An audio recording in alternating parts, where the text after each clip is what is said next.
से आज हम पढ़ेंगे अम्माल 25 बाब उसकी पहली आयत से।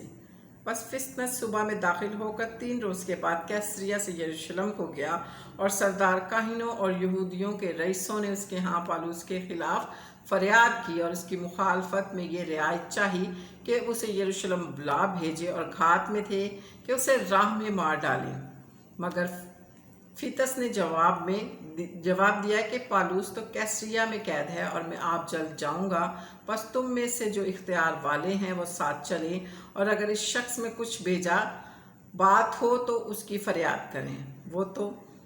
वो उनमें 8-10 दिन रहकर कैसरिया को गया और दूसरे दिन तख्ते अदालत पर बैठकर पालूस के लाने का हुक्म दिया। जब वो हाजिर हुआ तो जो यहूदी यरूशलेम से आए थे वो उसके आसपास खड़े होकर उस पर बथेरे सख्त इल्ज़ाम लगाने लगे, मगर उनको साबित ना कर सके। लेकिन पालूस ने ये उज़्र किया कि मैंने तो ना कुछ यहूदियों को शहर का गुनाह किया है, ना हैकल का, ना कैसर का। मगर फिस्तस ने यहूदियों को अपना एहसानमंद बनाने के लिए गर्ज से पालूस को जवाब दिया, तुझे यरूशलेम जाना मंजूर है कि तेरा ये मुकदमा वहाँ मेरे सामने फसील हो।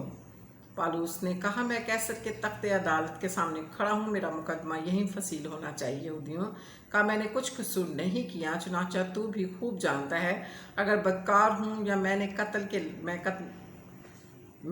के लायक कोई काम किया है तो मुझे मरने से इनकार नहीं। लेकिन जिन बातों का वो मुझ पर इल्ज़ाम लगाते हैं, अगर उनकी कुछ असल नहीं तो उनकी रियायत से कोई मुझे उनके हवाला नहीं कर सकता। मैं कैसर के यहाँ अपील करता हूँ। फिर फेस्तस ने सलाहकारों से मसलहत करके जवाब दिया कि तूने कैसर के यहाँ अपील की है तो कैसर ही के पास जाएगा। और कुछ दिन गुजरने के बाद अग्रिप्पा बादशाह और बरनीके ने कैसरिया में आकर फिस्तस से मुलाकात की, और उनके कुछ अरसा वहाँ रहने के बाद फिस्तस ने पौलुस के मुकदमे का हाल बादशाह से ये कहकर बयान किया कि एक शख्स को फेलिक्स कैद में छोड़ गया, और जब मैं यरूशलेम में था तो सरदार काइनों और यहूदियों के बुजुर्गों ने उसके खिलाफ फरियाद की और सज़ा के हुक्म की दरख्वास्त दी। उनको मैंने जवाब दिया कि रोमियों का ये दस्तूर नहीं कि अगर किसी आदमी को रियायतन सज़ा के हवाला करें जब तक कि मुद्दई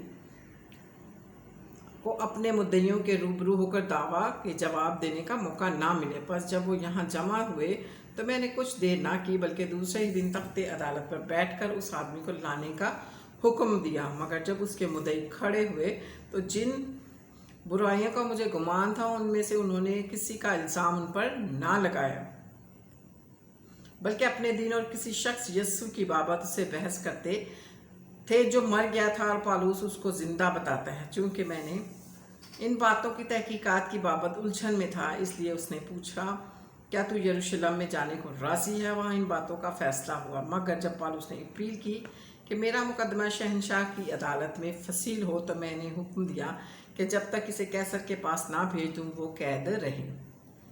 अग्रिप्पा ने फिस्तस से कहा, मैं भी इस आदमी की सुनना चाहता हूँ। उसने कहा कि तू कल सुन लेगा।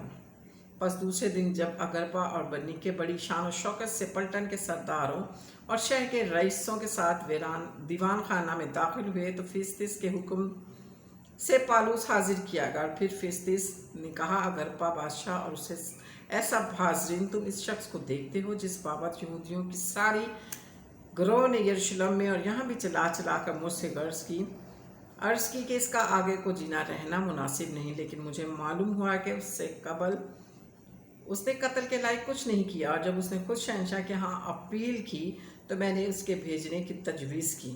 इसकी निस्बत मुझे कोई ठीक बात मालूम नहीं कि सरकार आला को लिखूं, इस वास्ते मैंने इसको तुम्हारे आगे और ख़ास कर अग्रिप्पा बादशाह तेरे हज़ूर हाजिर किया, ताकि तहकीकात के बाद लिखने के काबिल कोई बात निकले, क्योंकि कैदी के भेजते वक्त उन इल्ज़ामों को जो उस पर लगाए गए हों ज़ाहिर ना करना मुझे खिलाफ अक्ल मालूम होता है। पाक कलाम के पढ़े और सुने जाने पर खुदावंद की बरकत हो, खुदावंद का शुक्र हो। खुदावंद का कलाम आप अपने दोस्तों, रिश्तेदारों, सबके साथ शेयर किया करें ताकि खुदा का कलाम दुनिया के कोने कोने में फैले।